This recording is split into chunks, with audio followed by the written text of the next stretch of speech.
महाराज जी, आप कह रहे हैं कि आपके माता पिता का दोनों का स्वर्गवास हो गया है, बट महाराज जी ये उनसे बहुत लगाव करते हैं तो बार बार उनकी याद में उनको भोग अर्पित करते हैं, तो कहीं और या कुछ भी अगर उनको अर्पण करते हैं, उनको याद करते हैं, तो ऐसे में उनकी यात्रा में कोई विघ्न तो नहीं मैं डाल रही, या मेरा कोई आप वो भगवान मानकर कीजिए, भगवान मानकर कीजिए कि आपके माता पिता साक्षात भगवान है, तो वो सब कुछ भगवान को प्राप्त होगा और भगवान से उनको प्राप्त हो जाएगा।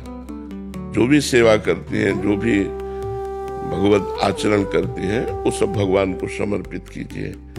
भगवान को समर्पित करने से भावना है आपके माता पिता के मंगल की, उससे उनका मंगल हो जाएगा। ऐसा कीजिए, जो भी कार्य कीजिए वो माता पिता को भगवान मानकर कीजिए। हाँ ठीक है। अच्छा, राधे राधे महाराज जी। प्रभु, जैसे कि शरीर तो नश्वर है, तो क्या आध्यात्म मार्ग में गुरु और साधक का शाश्वत मिलन होता है, जहां वो एक दूसरे से कभी अलग ना हो? दो रह ही नहीं जाते, दो नहीं रह जाते। शिष्य की पूर्णता तभी है जब गुरु स्वरूप हो जाता है। जो गुरु का स्वरूप है उसी स्वरूप को प्राप्त हो जाता है, तो एक हो जाते हैं, दो नहीं हो जाते। जैसे दो घड़े रखे हैं तो सूर्य दो दिखाई देते हैं, लेकिन घड़े फूट गए, दोनों फोड़ दो घड़े तो एक सूर्य है। तो ये घड़े हैं नाशवान शरीर।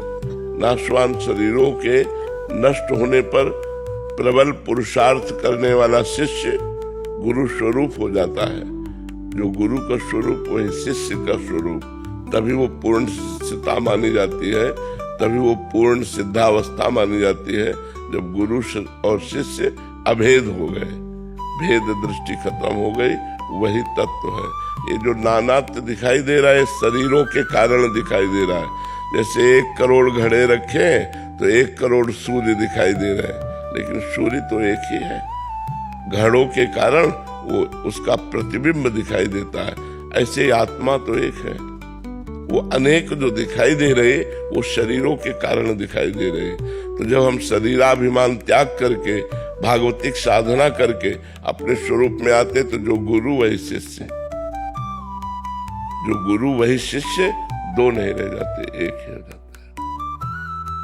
मनोज कुमार जी मेरठ से। राधा वल्लभ श्री हरिवंश महाराज जी। महाराज जी, प्रभु ने सृष्टि रचना की और इस सृष्टि में श्रेष्ठम मनुष्य को बनाया और मनुष्य को ही विवेकमान बनाया।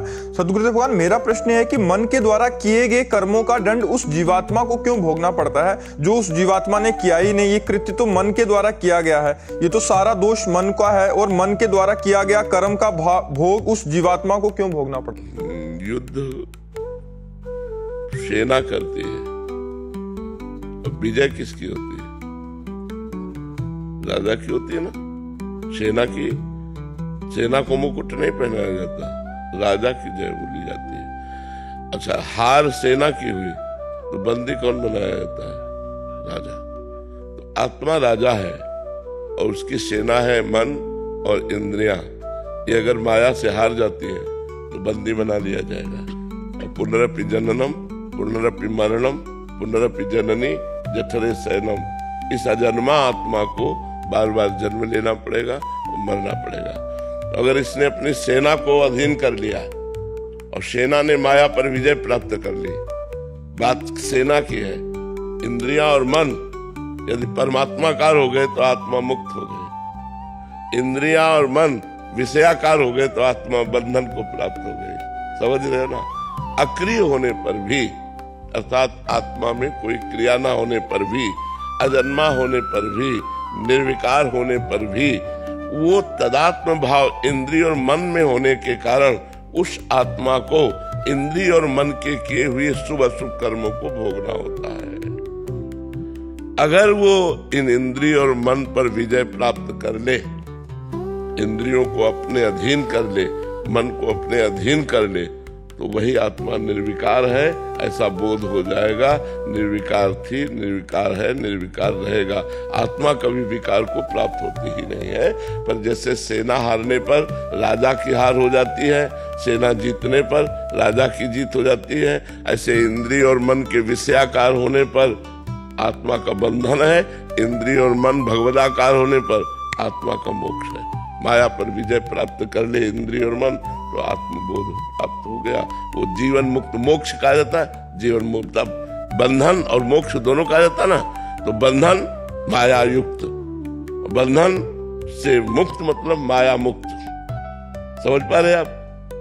इसलिए आत्मा को बंधन ना होने पर भी बंधन प्राप्त होता है। जड़ चेतना ग्रंथि पड़ गई यद्यपि मृषा, मतलब झूठी बात है, पर छूटत कठिनाई, छूटत कठिनाई, ये छूटत कठिनाई, ये भ्रम नष्ट हो जाए काम खत्म हो गया। भ्रम है हमें कि खाने में सुख है, देखने में सुख है, सूंघने में सुख है, और मैं सूंघ रहा हूं, मैं देख रहा हूं, मैं भोग रहा हूं, तो अहंकार विमूढ़ात्मा करता हम मन्यते बार बार जन्म मरण को प्राप्त होता है। यद्यपि निर्विकार है, अजन्मा है, फिर भी अजन्मा होते हुए अज्ञान के कारण, इंद्रिय मन विषयाकार होने के कारण उसको बंधन प्राप्त होता है। निर्विषय होने पर नहीं स्वात्मारामम विषय मृग तृष्णाम भ्रमयति, वो आत्माराम पुरुष जीवन मुक्त हो जाता है।